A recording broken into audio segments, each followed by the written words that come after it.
ஹரே ராமா ஹரே கிருஷ்ணா. கற்பூர காலை வணக்கம். இன்று நாம் காணவிருக்கும் ஸ்லோகம், பாடல், ஆன்மீக கதை வழங்குபவர்கள் பாஸ்கரா கற்பூரம். பூஜைக்கென்றே புத்தது பரிசுத்தமான பாஸ்கரா கற்பூரம் மற்றும் சாம்பிராணி வகைகள், சேலம். இன்றைய ஸ்லோகம்: ஸ்ரீ வக்ரதுண்ட மகாகாய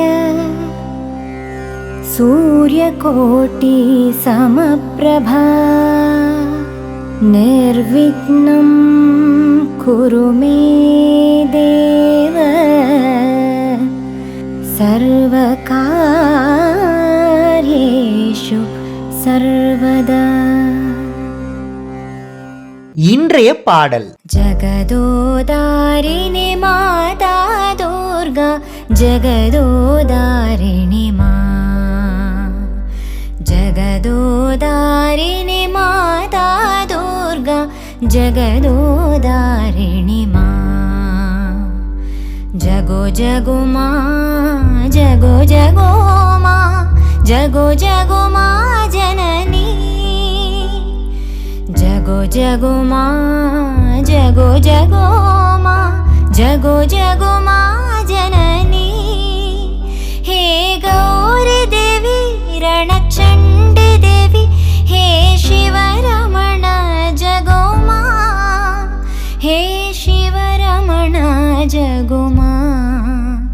ஜகோ ஜகதோதாரிணி மா, ஜகோ ஜகோ மா, ஜகோ ஜகோ மா, ஜகோ ஜகோ மா ஜனனி, ஜகோ ஜகோ மா ஜனனி, ஜகோ ஜகோ மா ஜனனி. இன்றைய ஆன்மீக கதை. ஹரே ராமா ஹரே கிருஷ்ணா. இன்று நாம் காணவிருக்கும் ஆன்மீக கதை குறைக்கிற நாய் கடிக்காது. ஒரு ஊர்ல ஒரு குரு ஆசிரமம் நடத்திட்டு வந்தாரு.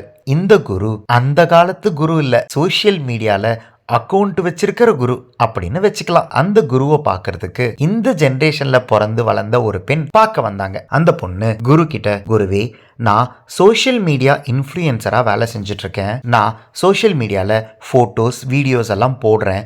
ஆனா நான் போடுற ஒவ்வொரு போட்டோக்கும் வீடியோக்கும் கீழே கமெண்ட்ஸ்ல கண்ணா பின்னான்னு திட்டுறாங்க, கேவலமா பேசுறாங்க, என்னோட பிறப்பை பற்றி கூட பேசுகிறாங்க, என் குடும்பத்தை சேர்ந்தவங்களெல்லாம் திட்டுறாங்க.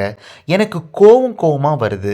நான் என்ன பண்ணணும் அப்படின்னு கேட்டாங்க. அதுக்கு அந்த குரு சொன்னாரு, குறைக்கிற நாய் கடிக்காது அப்படின்னா என்னன்னு தெரியுமா அப்படின்னு கேட்டாரு. அதுக்கு அந்த பொண்ணு சொல்லுச்சு, நல்லா தெரியுமே, ரோட்ல நம்ம போகும்போது ஏதாவது ஒரு நாய் குறைச்சிட்டு இருந்ததுன்னா நம்ம கவலைப்பட தேவையில்லை, ஏன்னா குறைக்கிற நாய் கடிக்காது, அதனால அந்த நாய் நம்மளை கடிக்காது அப்படின்னு சொன்னான். உடனே குரு சொன்னாரு, அப்படியெல்லாம் தப்பா நினைச்சுக்காதம்மா, நீ ரோட்ல போகும்போது ஒரு நாய் குறைச்சிட்டு இருந்தா அந்த நாய் கடிக்கவும் செய்யும், குறைக்கிற நாய் கடிக்காதுன்னா அது அர்த்தம் கிடையாது அப்படின்னு சொன்னாரு. உடனே அந்த பொண்ணு, என்ன குரு சொல்றீங்க, குறைக்கிற நாய் கடிக்காதுன்னா அப்புறம் என்ன அர்த்தம் அப்படின்னு கேட்டா. அதுக்கு குரு சொன்னாரு, குறைக்கிற நாய் கடிக்காது அப்படின்னா நீ யாருன்னே தெரியாம, உன்னை பத்தி ஒண்ணுமே தெரியாம வாய்க்கு வந்தபடி பேசுறாங்க இல்லையா, ஒரு 4 பேர் வாய்க்கு வந்தபடி பேசுறாங்க இல்லையா, தன்னோட இஷ்டத்துக்கு கமெண்ட் போடுறாங்க இல்லையா, அவங்க தான் குறைக்கிற நாய். அந்த மாதிரி குறைக்கிற நாய் கடிக்காது, அதாவது அது உனக்கு எந்த பாதிப்பும் தராது,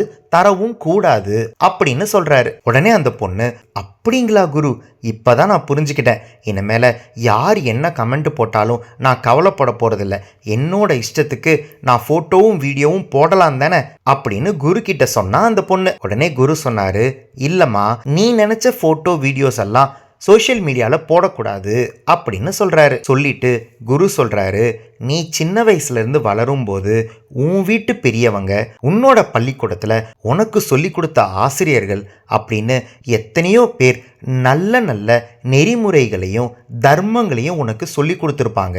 நீ ஒரு ஃபோட்டோவோ வீடியோவோ சோஷியல் மீடியாவில் போடுற அப்படின்னா நமக்கு சொல்லி கொடுத்த நெறிமுறைகள் படி இந்த ஃபோட்டோ இருக்குதா, இந்த வீடியோ இருக்குதா, நமக்கு சொல்லி கொடுத்த தர்மங்கள் படி இந்த ஃபோட்டோ இருக்குதா, இந்த வீடியோ இருக்குதா அப்படின்னு யோசிச்சுட்டு தான் அதை நீ சோஷியல் மீடியாவில் பகிரணும். அது மட்டும் இல்லாமல் இந்த ஃபோட்டோவையும் வீடியோவையும் உங்கள் அம்மா அப்பா பார்த்தா சந்தோஷப்படுவாங்களா அப்படின்னு நீ யோசிக்கணும். அதே மாதிரி இந்த ஃபோட்டோவையும் வீடியோவையும் பார்த்தா உன்னோட குழந்தைங்க உன்னை பற்றி பெருமையாக நினைப்பாங்களா அப்படின்றத யோசிக்கணும். இது எல்லாத்தையும் மனசில் வச்சுக்கிட்டு இது எல்லாத்தையும் யோசிச்சுட்டு தான் ஒரு ஃபோட்டோவையோ வீடியோவையோ நீ சோஷியல் மீடியாவில் பப்ளிக் கூட பகிரணும் அப்படின்னு சொன்னாரு. நீ யாருன்னே தெரியாம உன்னை பத்தி எதுவுமே தெரியாம கமெண்ட் போடுறவங்க தான் குறைக்கிற நாயே தவிர உன் மேல அக்கறை உள்ளவங்க, உன்னை பத்தியே சதா நினைச்சிட்டு இருக்கிறவங்க, நீ நல்லா இருக்கணும்னு நினைக்கிறவங்க சொல்ற ஒவ்வொரு கமெண்ட்டுக்கும் நீ மதிப்பு கொடுத்தே ஆகணும் அப்படின்னு சொன்னாரு. அப்படி பார்க்கும்போது உங்கள் அம்மா அப்பா, உன் குடும்பம், உன் குழந்தைங்க, உன்னோட ஆசிரியர்கள்லாம் நீ நல்லா இருக்கணும்னு நினைக்கிறவங்க, அவங்க ஒரு கமெண்ட் சொன்னாங்க அப்படின்னா அதுக்கு மதிப்பு கொடுத்து அதை ஆராய்ஞ்சு அதுக்கேற்ற மாதிரி உன்னை நீ மாற்றிக்கணும் அப்படின்னு சொன்னார். நம்ம வாழ்க்கையிலையும் நமக்கு தெரிஞ்சவங்களும் நமக்கு கமெண்ட் பண்ணுறாங்க, நமக்கு தெரியாதவங்களும் நமக்கு கமெண்ட் பண்ணுறாங்க. நம்ம என்ன செய்கிறோம் அப்படின்னா நம்ம தெரிஞ்சவங்க கமெண்ட் பண்ணும்போது அதை உதாசீனப்படுத்துகிறோம், தெரியாதவங்க கமெண்ட் பண்ணும்போது அதுக்கு இம்பார்ட்டன்ஸ் கொடுத்து கவலைப்படுறோம். ஆனால் இதுக்கு நேர்மாறாக தான் நம்ம நடந்துக்கணும். நம்ம தெரிஞ்சவங்க கமெண்ட் பண்ணும்போது அதுக்கு மதிப்பு தரணும், நம்மளை தெரியாதவங்க கமெண்ட் பண்ணும்போது அதை பெருசாகவே எடுத்துக்கக்கூடாது. அப்படின்றத எப்போ நம்ம புரிஞ்சுக்கிறோமோ அப்போ தான் நம்மளால் நிம்மதியாகவும் சந்தோஷமாகவும் வாழ முடியும். உங்களுக்கும் புரிஞ்சிருக்கும்னு நினைக்கிறேன். இன்று நாம் பார்த்த ஆன்மீக கதை குறைக்கிற நாய் கடிக்காது. இந்த கதை உங்களுக்கு பிடிச்சிருந்ததுன்னா இந்த வீடியோவோட கமெண்ட் பாக்ஸில் கற்பூர காலை வணக்கம் அப்படின்னு பதிவிடுங்க. நாளை இன்னொரு ஆன்மீக கதையில உங்களை சந்திக்கிறேன். ஹரே ராமா ஹரே கிருஷ்ணா. பூஜைக்கென்றே பூத்தது பரிசுத்தமான பாஸ்கரா கற்பூரம் மற்றும் சாம்பிராணி வகைகள் Salem. ECG cards Ramayana Mahabharata playing cards. ராமாயண மகாபாரதத்திலிருந்து 108 கேரக்டர்ஸை பத்தி நீங்க நிறைய விஷயங்களை தெரிஞ்சுக்கணும்னா இந்த ப்ராடக்ட் உங்களுக்கு தான். இது ஒரு பிளாஸ்டிக் பிளேயிங் கார்ட்ஸ். ஒவ்வொரு கார்டையும் இண்டிவிஜுவலா ஸ்கேன் பண்ணி அந்தந்த கார்டில் இருக்கிற கேரக்டர் பத்தி யூடியூப்ல தெரிஞ்சுக்கலாம். ஒவ்வொரு குழந்தைங்களும் கத்துக்கிட்டே விளையாடலாம், விளையாடிக்கிட்டே கத்துக்கலாம்.